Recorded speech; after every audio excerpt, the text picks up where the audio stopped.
Вы не поверите, но эта колбаса из одного стакана пшена намного полезнее, чем такой же кусок мясной колбасы. В это сложно поверить, но в этом коротком видео я покажу не только рецепт изготовления этой прекрасной вкуснейшей колбасы, но и поделюсь, чем она очень полезна для нас, для нашего здоровья и для омоложения всего организма. Рад, друзья, вашим лайкам, вашей подписке, а мы начинаем. Друзья, а вы знали, что СССРовский стакан весит ровно 230 грамм? Я в него добавляю пшено. Пшено я выбрал не просто так. Это один из самых доступных и лучших очистителей печени. Получилось 206 грамм. Заливаю эти 206 грамм в емкости и доверху наливаю его горячим кипятком. Кипяток берет, не только чистит, но и убирает горечь пшена, что немаловажно. 2 полных стакана наливаю, ложечку соды. И посмотрите, как сразу поменялась вода. На самом деле все очень просто, настолько простой рецепт. Крупа уже за пару часов промылась. Через дуршлаг все это пропускаем быстренько. От влаги избавились. И теперь нам надо взять стаканчик и залить все это кипяточком. Раз стаканчик и еще половиночка. 1,5 стакана. Много воды нам не надо, поскольку колбаса может получиться жидкой и не застынет. Поэтому берем вот это количество. Сразу же включаю огонь. Огонь делаю большой. И туда помещаю нашу шикарную крупу, которая один из лучших очистителей нашей печени и восстановителей. Пол чайной ложечки соли отправляю. И возьму маслице. Масло можно брать любое. 2 столовые ложечки. 1 и 2. 3 зубчика чеснока. Прежде чем их нарезать, я их беру и вот так вот придавливаю, чтобы они пустили сок. Нарезаю я крупно. Почему чеснок идет у нас первым? Он идет как основа, как фундамент. Следующее, что я делаю, я сразу же попутно нарезаю 1 лук. У меня примерно средняя головка, и она у нас примерно 60 грамм. Видно, как закипела у нас уже кашка, малашка, которая через пару мгновений станет шикарной колбаской. Чуть-чуть маслица. Именно сюда первым делом отправляется у нас чесночок. Лучок. Это классическая схема. Она мне нравится больше всего тем, что потом наша колбаса приобретет такие шикарные оттенки вкуса. Крупную терку просто беру вот так и натираю прямо в сковороду. Даю водички, буквально капельку. Вот так вот. Зашкварчало, зашипело. И пока морковка соединяется вкусиками, долго мы это не делаем. Буквально пару минут. Чуть сделаю огонь побольше. И посмотрите, как уже каша у нас вся сияет. Она уже готова к следующему этапу. Пол чайной ложечки копченой паприки. Прованские травы. 1 чайная ложка. Это не обязательно. Это мускатный орех.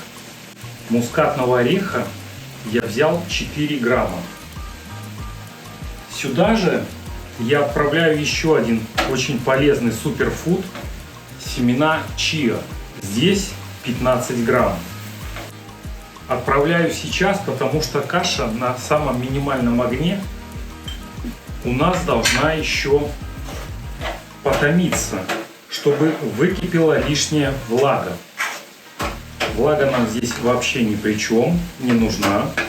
Сразу же это я отправляю в единую емкость. Вот так вот. Далее это все перемешиваем. И теперь я ввожу тот самый компонент, он называется агар-агар. Он скрепит нашу композицию. Его надо вводить за 15 минут до окончания процесса. И я взял его 3,5 грамма. Я это аккуратненько высыпаю и сразу же активно, хорошенько перемешиваю, чтобы агар-агар хорошенько перемешался до однородной массы. Важное замечание, друзья, надо помешивать, иначе оно начнет пригорать ко дну. Интенсивно помешивайте, или же есть такие рассекатели пламени, использовать можно их. Лучше накрывать крышечкой, чтобы равномерно все это шло. Но мы не отвлекаемся, мы берем свеклу 70 грамм, но нам надо половина этой свеклы. Я беру ту же терку, чтобы не мыть, и на мелкую терку, на самую мелкую, натираю половину свеклы. Это делается буквально пару секунд. И наша колбаса уже практически готова. Я взял емкость, маленький дуршлачок, и туда помещаю то, что натер на маленькой терочке, на самой мелкой. И вот такими вот движениями добывается сок. У нас получилось буквально 1,5 столовые ложечки. Все, что нам остается сделать, это превратить вот эту вот массу в колбасу. Она еще горячая, и это прекрасно. Я добавляю сюда сок, который мы только что отжали. Вот такая красота. И теперь наша колбаса начнет прямо на глазах становиться колбасой. И сейчас в ход идет у нас погружной блендер. Вот такая масса у нас получилась. Она очень вязкая. Вот такая консистенция.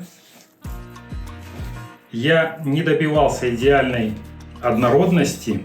Я хочу, чтобы колбаса была именно с вкраплениями. Где-то морковочки, где-то чуть-чуть лучок проглядывает. Все, что нам остается, я беру стакан от блендера и поливаю края маслицем. Надо хорошенько смазать маслицем, потому что потом можно будет испытать проблемы с тем, чтобы достать эту колбаску. Мы начинаем погружать нашу смесь. И вот посмотрите, какая консистенция шикарная. Просто идеальная. Лишняя водичка вся испарилась. Нам надо выгнать лишний воздух. Вот так, потому что будет некрасиво. Утрамбовываем. Мой стакан 850 миллилитров. И если вы сейчас посмотрите, то мы его практически сразу же и заполним весь. Вот такая красота. То есть у нас целый состав ровно по самые края, что называется, и пошел. Есть один лайфхак. Если все-таки где-то остаются пузырьки, то лучше всего брать тонкий ножик и тонким ножиком избавляться от этих пузырьков пленочкой в контакт. Берем пленочку и выгоняем весь воздух. Для чего это делается? Для того, чтобы не окислилась поверхность и не образовалась пленочка.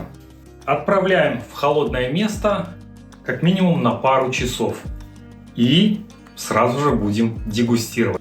Друзья, я очень благодарен за то, что вы посмотрели этот ролик до конца. Это меня окрыляет и мотивирует снять для вас новый полезный рецепт. Благодарю за ваши лайки и комментарии.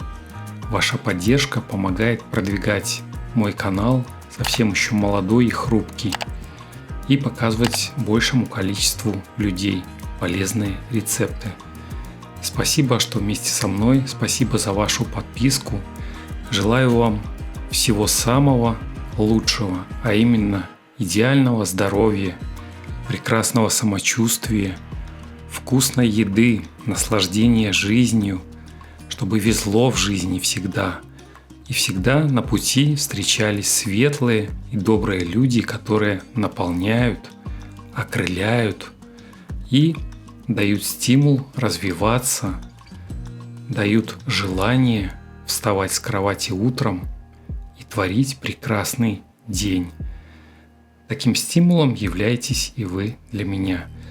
Кстати, друзья, у меня на канале есть несколько похожих полезных рецептов из совсем разных круп и бобовых. Я много экспериментировал, и часть из них настолько вкусная, что я отнес их к фаворитам.